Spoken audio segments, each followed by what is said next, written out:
menga qarashli bo'lgan mol-mulkni bolalar uyiga vasiyat qilib o'tkazib berdim. Nima qilganlar bu? Shuncha yurib hech narsa tashlab ketmabdilar. Atidan qilganlar bizani qiynash uchun. To'g'ri aytasan.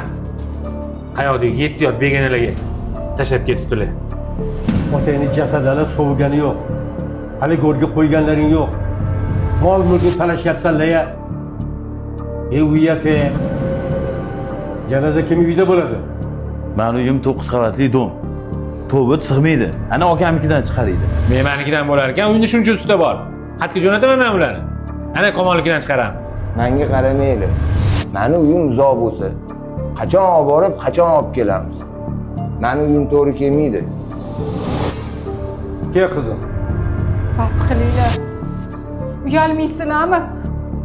3 ta tog'dek akam bor deb sizlarga ishonsam, otamni o'ligi ham ko'chada qoladi shekilli.